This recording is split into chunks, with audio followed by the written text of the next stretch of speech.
É a hora daquele que é o maior deus dentro da Marvel. Não tô falando de Stan Lee, apesar de ser filho dele, eu tô falando de Thor, o deus do trovão, agora aqui na listinha.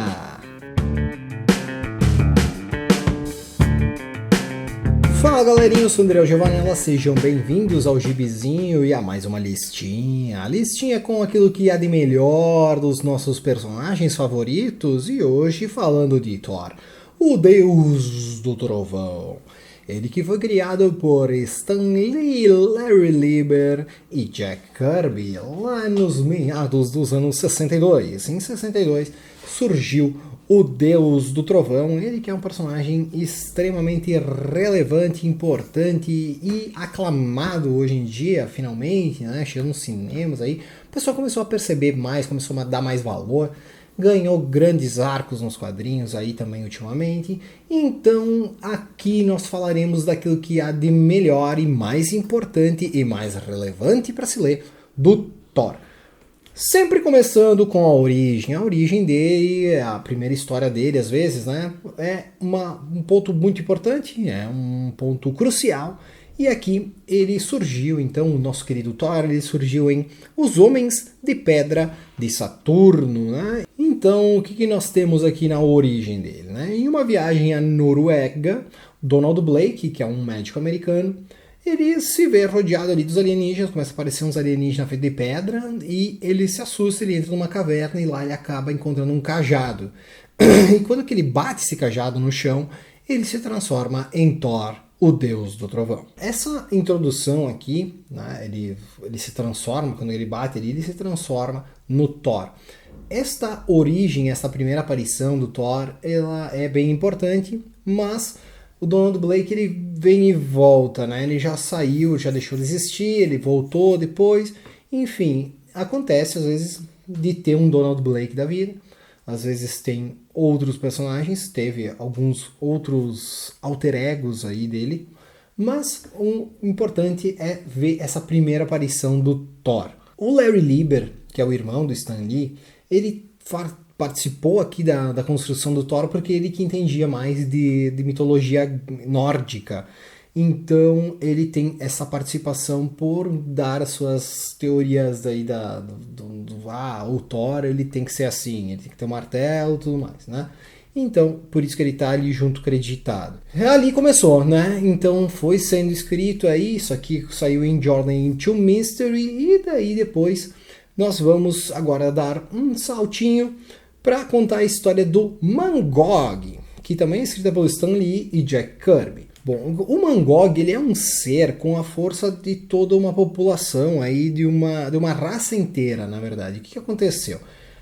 Eu não queria dar muito spoiler, caso você não tenha lido, mas o Mangog ele é uma força, uma união de toda uma raça que foi exterminada, enfim, na verdade ela foi meio que enclausurada dentro do Mangog, e ele ficou esse ser extremamente poderoso por causa disso, é muito forte. E esse ser ele estava preso ali perto de Asgard, e ele consegue se libertar, porque ele está meio que num buraco, ele consegue sair de lá, e ele quer chegar em Asgard para pegar a espada do Odin, e quando que ele pega a espada do Odin tem um mecanismo de defesa que vai acabar com o universo inteiro. Então, cara, é uma premissa meio tosca, se for analisar assim na ponta da faca, mas pra época é legal. E é legal ver o vilão assim, em ação, assim, ninguém consegue parar ele, é muito difícil, tu pode jogar ele no chão, ele sai cavando, sabe, cara, o bicho é forte. Ele aparece muitas vezes durante todos os anos ali do Thor nos quadrinhos, ele aparece diversas vezes o Mangog. Quando que ele aparece sempre é um caos, porque é muito difícil de parar ele, praticamente impossível.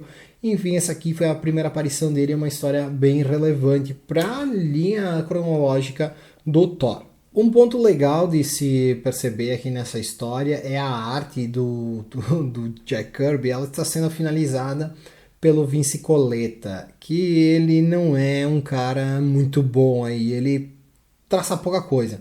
Então o desenho do Jack Kirby ele tá bem mais simples, mais simplório do que normalmente, porque o Coletta fazia isso. Então isso aí fica de tarefa de casa para você, olhar uma arte do Kirby finalizada pelo Joe Sinnott e uma do Vince Coletta, para vocês pegarem o que é que acontece aí, qual que é a diferença.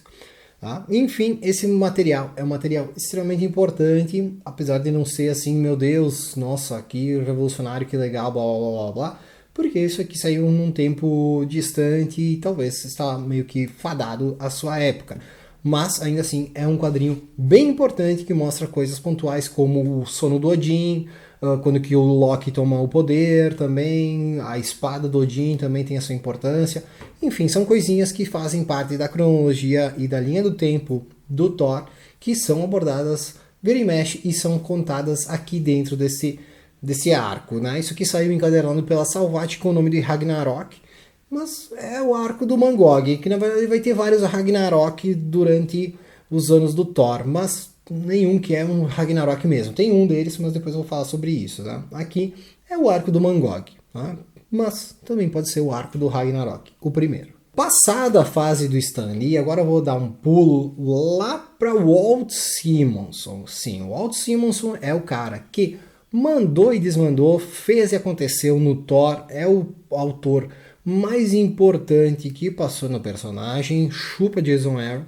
Então, para falar de Walt Simonson, a gente já começa pelo arco de apresentação. O primeiro arco, aí, a primeira história que o Simonson escreveu, que é a Balada do Bill Raio Beta. Sim, o Bill Raio Beta é um personagem que surgiu nas mãos do Walt Simonson e a história por trás disso é a seguinte. A SHIELD chama o Thor, diz assim, Thor, tem uma nave vindo pra Terra, a gente precisa que tu vá lá, intercepte ela, ver se eles vão querer atacar nós, ver o que eles vão fazer. E o Thor vai lá, e lá dentro dessa nave tem o seu Bill Raio Beta, né? Um cara de cavalo lá, tava lá bem louco, e ali o Thor sai no braço, e nessa época aqui tem essa questão do Donald Blake. Então, se o Donald Blake, se o Thor ficasse longe do martelo por mais de 60 segundos, ele voltava a ser Donald Blake. E isso era um fator aí que acontecia muito, né? Ele estava no meio da luta, se afastou do martelo, voltou a ser Donald Blake. E é o que acontece aqui. Ele está lutando contra o Bill Raio Beta, o martelo vai para um lado, ele vai saindo no soco ali com o Bill Raio Beta, papapá, luta de igual para igual, e ele volta a ser o Donald Blake. E a nave cai na Terra. Ao cair na Terra, o Bill Raio Beta está ali de um lado, o Donald Blake do outro, e o martelo vira o cajado de novo. Então estão os três ali, o Bill Raio Beta pega o cajado, bate no chão e vira Thor.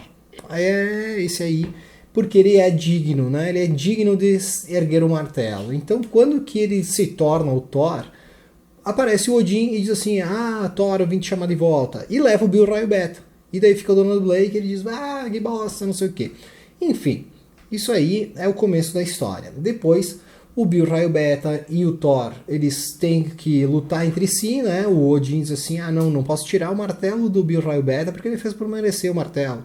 Então vamos fazer o seguinte, vocês dois vão sair no soco até alguém morrer e quem ganhar vai ficar com o martelo. É, né? Uma coisa bem legal de se fazer, acho que é digna mesmo de um deus, do maior deus de todos, né? Deve fazer essas coisas aí mesmo. Enfim, que dá a luta entre os dois, até o Bill Raio Beta ganha e depois, só que ele não mata o Thor, né, claro, e daí o Odin diz que, não, então vou fazer o seguinte, o Thor vai ficar com o Mjolnir e você, Bill Raio Beta, vai ganhar o Rompe-Tormentas, né, o Stormbreaker, ele cria, né, o Odin cria e dá pro Bill Raio Beta. É um quadrinho bem importante, um quadrinho extremamente relevante, o Bill Raio Beta é um personagem bem legal e é o começo do Walt Simonson. Toda a fase do Walt Simonson, para mim, ela é muito importante no Thor. Eu acredito que ela seja uma leitura essencial. Se você gosta do personagem, você tem que ler a fase do Walt Simonson. Ela é uma fase bem truncada, muita escrita, muito texto, muita coisa acontecendo.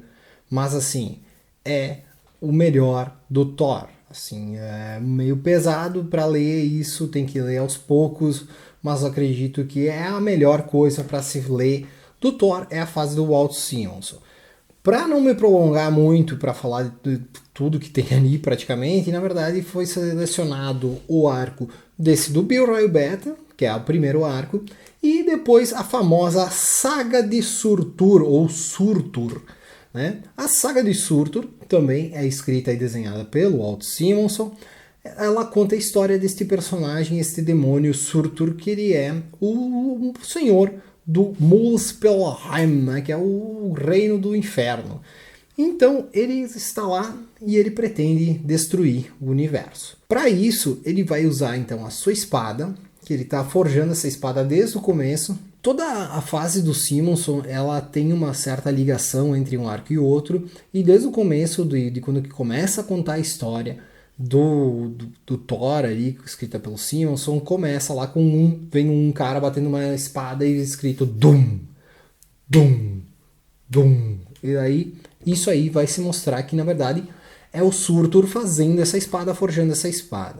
E para a espada ficar extremamente foda, ele tem que pegar a espada e botar no fogo eterno, lá na chama eterna de Asgard. Daí ele vai conseguir destruir o universo por causa disso. Para começar isso, ele vai para a Terra com os seus demônios, eles invadem a Terra. Então Thor e os Vingadores, aí, alguns outros heróis aí da Terra, vão lutar contra esses demônios. E no meio da briga aí na Terra, Surtur consegue fugir e vai para Asgard, onde que ele vai se encontrar com Odin, que é quando que fica bom, né? Quando que o Surtur vai lutar contra o Odin, Thor e o Loki, os três juntos contra o demônio, aí dá uma luta espetacular, uma luta ferrenha.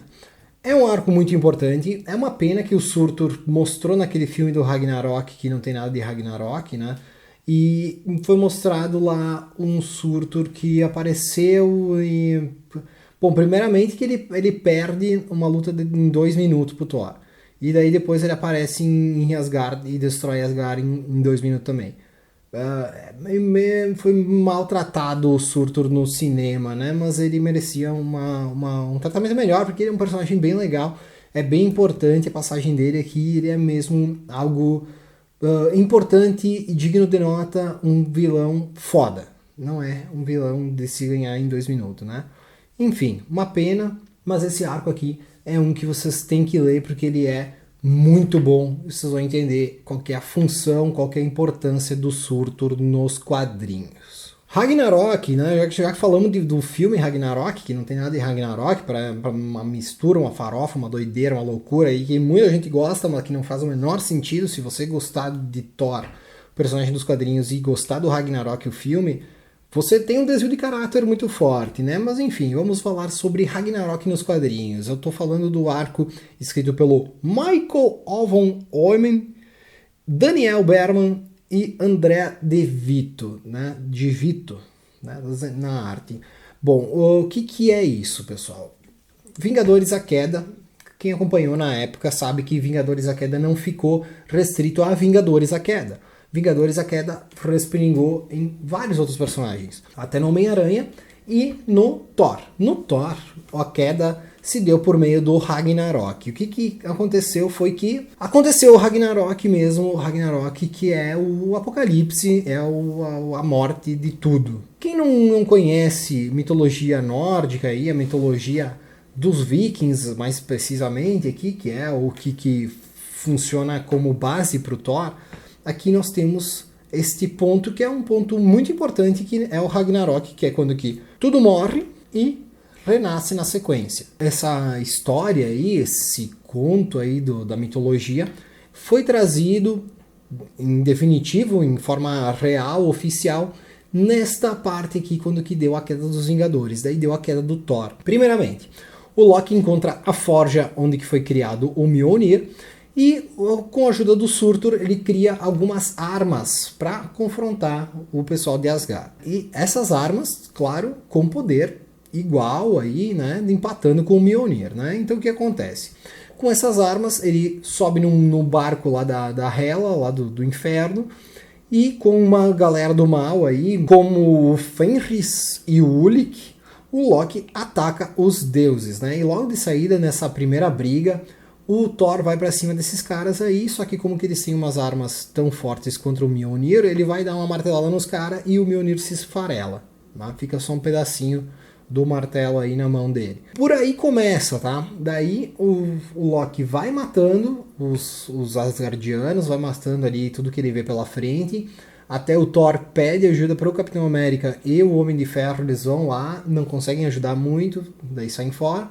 e o Thor vai seguindo a sua luta sozinho aí para confrontar o Loki. E o Loki tá passando em todos os lugares aí e matando fora todo mundo. É altamente baseado no Ragnarok da mitologia, tá? Porque nós temos o Fenris, quando que se liberta o Fenris, que ele vai atacar as pessoas, é um sinal do Ragnarok, e principalmente o Balder. O Balder é o filho favorito na mitologia, né? Ele diz que o Balder é o filho favorito de Odin.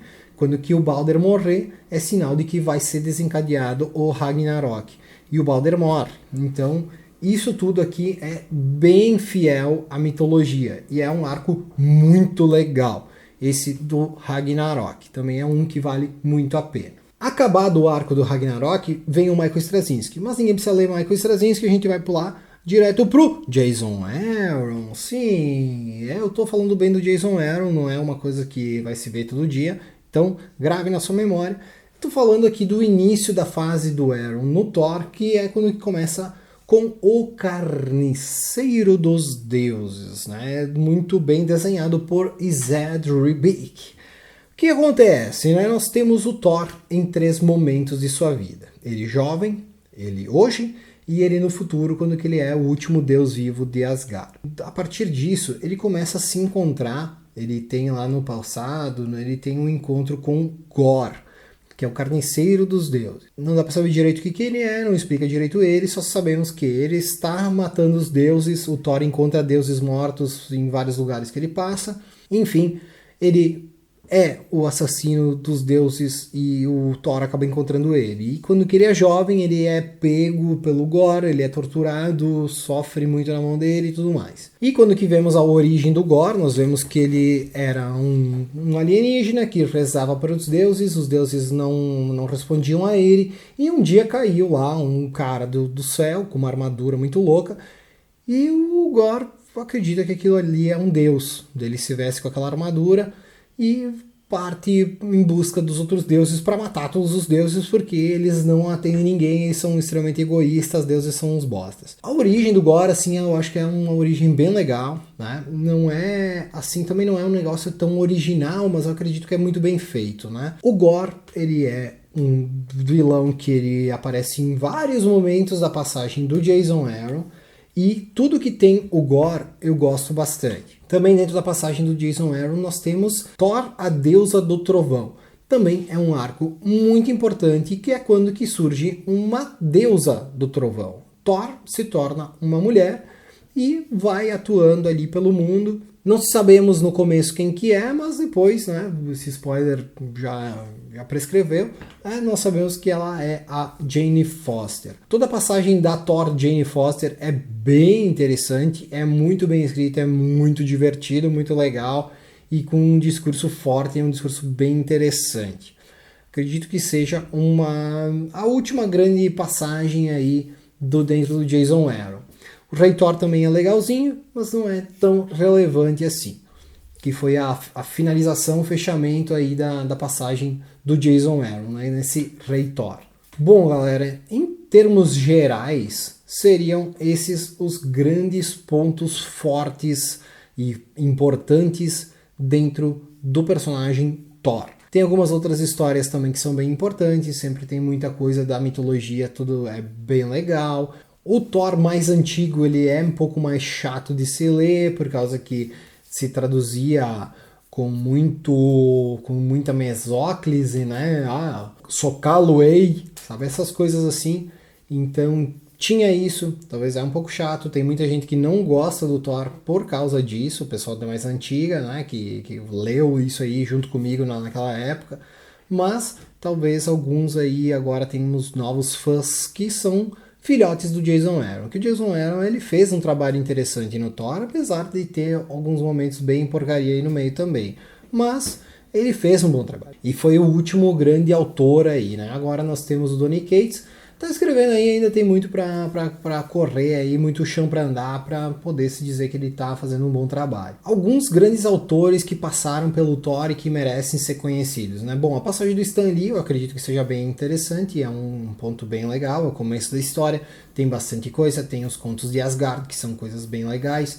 lá nessa época aí tem muita história bem legal, apesar de ser um pouco pesado às vezes para ler. Bom, passado Stan Lee, nós temos alguns outros autores aí também que são mais ou menos importantes, mas acredito que depois realmente venha o Walt Simonson, que é mais relevante, que fez um trabalho mais longo e importante. Depois disso também nós temos o Dan Jurgens, que foi um cara que também ficou bastante tempo aí, tem até o Rei Thor ali no meio, que é... Cara, a fase do Dan Jurgens, ela serviu de inspiração para a fase do Jason Aaron. Então, praticamente, aquilo que o Jason Aaron fez tem muita referência, muita cópia do Jurgens.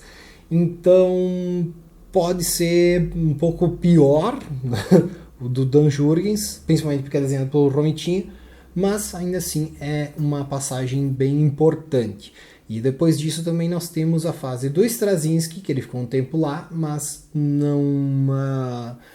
Pro Thor, eu acho que ele fez mal pro Thor, na verdade. E também depois disso ainda tem uma passagenzinha do Matt Fraction antes de chegar no Jason Aaron. Mas assim, tanto o Michael Straczynski quanto o Matt Fraction, eu acredito que não são histórias extremamente relevantes para o personagem. A partir do momento que entra o Jason Aaron, eu acho que sim, que ele faz um ponto de virada e tenta voltar com o Thor. Apesar de ter algumas coisas que eu não gosto, por exemplo, essa história de viagem no tempo, que tem muito dentro do Jason Aaron, acho que é por isso que talvez eu não goste tanto do autor. Mas, galera, acredito que era isso. Se vocês tiverem alguma outra história para indicar aí dentro do Thor, por favor, escrevam aí, né? E não deixe de se inscrever, obviamente, e deixar seu like e mandar um abraço para a família aí. Agora, vira pro seu lado e manda um abraço para sua família, que é uma coisa muito importante na vida da família. E por hoje era isso, um forte abraço e tchau!